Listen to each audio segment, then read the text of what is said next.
नमस्कार दोस्तों। अभी रिसेंटली क्या है ना कि उत्तर प्रदेश मेट्रो रेल की तरफ से एक वैकेंसी रिलीज की गई है और ये जो वैकेंसी है, ठीक है, ये पर्टिकुलरली जूनियर इंजीनियरिंग, ठीक है, जूनियर इंजीनियर और उसके बाद आकर के जो ग्रुप बी के अंतर्गत जितने भी पोस्ट है वो सारे के लिए हैं, ठीक है। तो देखिए डिटेल से हम लोग देख लेते हैं क्या क्या चीज़ है और उसके फॉर्म फिलअप कब से स्टार्ट हुई है, ये सब चीज़ के बारे में डिस्कशन कर लेते हैं, ठीक है। देखिए जैसा कि आप स्क्रीन पे देख पा रहे होंगे, ठीक है, डेट ऑफ नोटिफिकेशन यानी कि 1/11/2022 को आपको इसका जो नोटिफिकेशन, ठीक है, आपको देखने को मिल जाएगा और 1/11/2022 से ही आपको फॉर्म फिलअप करने का डेट स्टार्ट होगा, ठीक है। तो वही चीज़ है। उसके बाद अगर के कब से कब तक है, देखिए 1/11/2022 से लेकर के 30/11/2022 यानी कि आपके पास टोटल 1 मंथ का टाइम दिया जाएगा फॉर्म फिलअप करने का। और देखिए लास्ट डेट 30/11 ही है, ठीक है। और एडमिट कार्ड जो मिलेगा ये 13/12/2022 से आपको मिलना स्टार्ट हो जाएगा। और देखिए उसके बाद जाकर के इसका जो एग्जामिनेशन की डेट है, ठीक है, ये 2/1/2023, ठीक है, 2023 से लेकर के 8/3/2023 यानी मार्च तक में ये एग्ज़ाम आपको कंप्लीट होने हो जाएगा, ठीक है।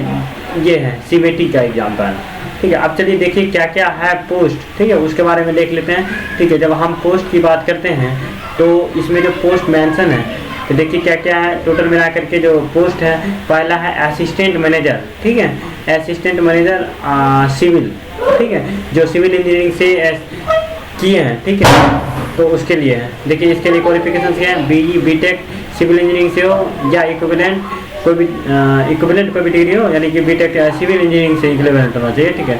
और उसके बाद जो वैकेंसीज हैं, ठीक है, मतलब उसके बाद जो रिबेट है तो वो रिबेट कम से कम मतलब क्या कहते हैं EWS और अनरिजर्व, ठीक है, OBC के लिए, ठीक है, यहाँ पे 50% मार्क्स होना चाहिए।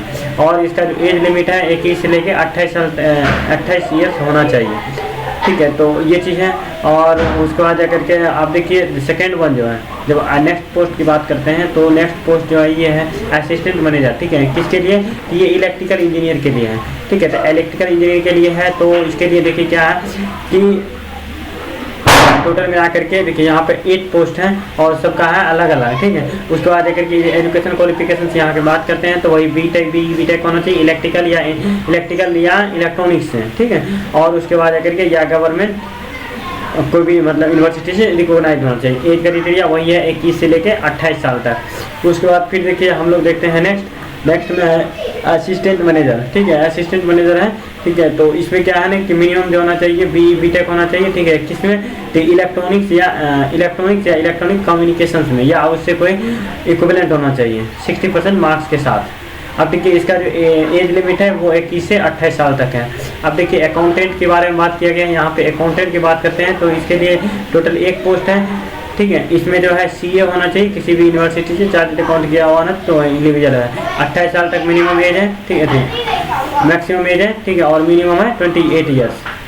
अब चलिए देखते हैं नेक्स्ट जो है नेक्स्ट वैकेंसी की बात करते हैं तो नेक्स्ट वैकेंसी जो है ये है आपका जूनियर इंजीनियर, ठीक है। जूनियर इंजीनियर के लिए किस डिपार्टमेंट में? ये सिविल इंजीनियरिंग में, ठीक है। अगर इसके लिए जो एलिजिबिलिटी क्राइटेरिया है डिप्लोमा होना चाहिए सिविल इंजीनियरिंग से या इक्विवेलेंट विथ 60% मार्क्स के साथ होना चाहिए। और जूनियर इंजीनियर फिर देखिए जो जूनियर इंजीनियर के लिए इलेक्ट्रिकल इंजीनियरिंग होना चाहिए और इसमें, ठीक है। तो टोटल मिला करके 17 पोस्ट है और इसके लिए 3 साल का डिप्लोमा इलेक्ट्रिकल या इलेक्ट्रॉनिक्स में होना चाहिए, ठीक है, किसी भी गवर्नमेंट या रिकॉग्नाइज 50% मार्क्स के साथ। एज लिमिट की बात करते हैं तो 21 से लेकर 28 साल तक होना चाहिए मिनिमम एज।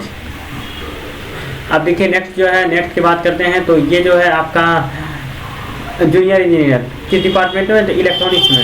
इसके लिए डिप्लोमा होना चाहिए, ठीक है।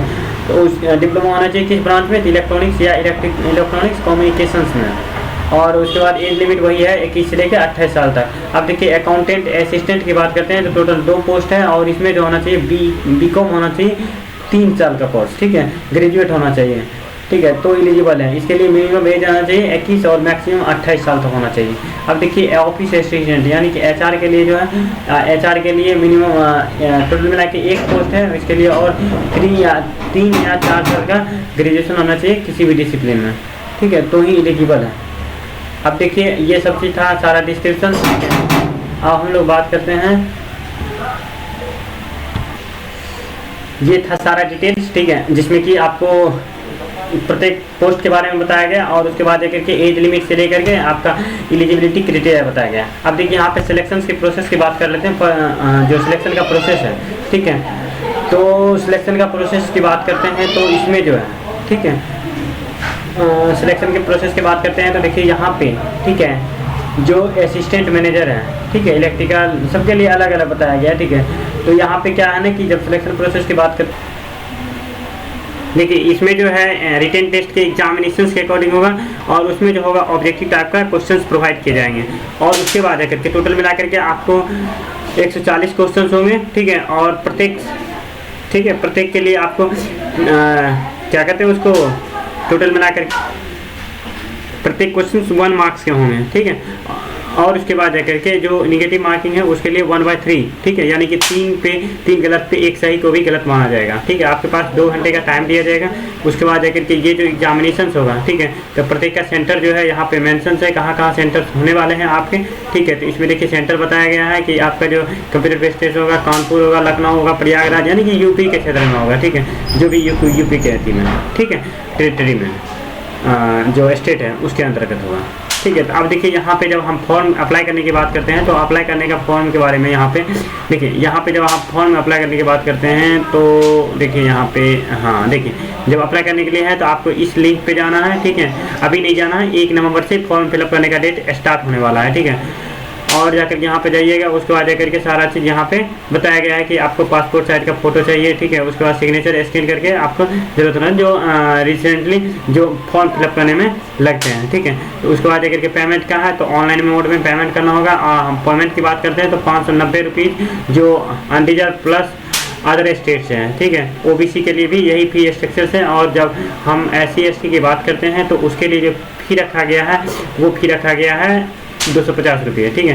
तो आप 250 रुपये फीस के लिए और इसके लिए इतना, ठीक है, मतलब UR के लिए और प्लस जो OBC है, ठीक है, और अदर स्टेट के लिए उसके लिए 590 और जो SC ST है, ठीक है, उसके लिए 250 रुपये रखा गया है, ठीक है। तो पर्टिकुलरली ये था सारा इन्फॉर्मेशन, ठीक है। तो आप लोग को अगर कोई दिक्कत होता है फॉर्म फिलअप करने में तो आप हमें कमेंट में बता सकते हैं, ठीक है। अदरवाइज आप हमें मेल भी कर सकते हैं, ठीक है। तो मैं सारा चीज़ आपको डिस्क्रिप्शन में दे दूंगा, ये नोटिफिकेशन भी आप डाल देंगे, उसके बाद लिंक भी आपको डिस्क्रिप्शन बॉक्स में देखने को मिलेगा, ठीक है। तो आप लोग फॉर्म फिलअप कर लीजिएगा, ठीक है। तो फिर मिलते हैं आपसे अगले वीडियो में, तब तक के लिए आप लोग अपना पढ़ाई कंटिन्यू कीजिए। Thank you, lots of thank you. यदि आपको लेटेस्ट अपडेट चाहिए, ठीक है, तो आप हमारे चैनल से जुड़ जाइए, ठीक है, सब्सक्राइब कर लीजिए ताकि आपको समय पे वीडियो मिल सके और कोई भी वैकेंसी आपसे छूट ना पाए, ठीक है। तो आप लोग अच्छे से प्रिपरेशन कीजिए। Thank you.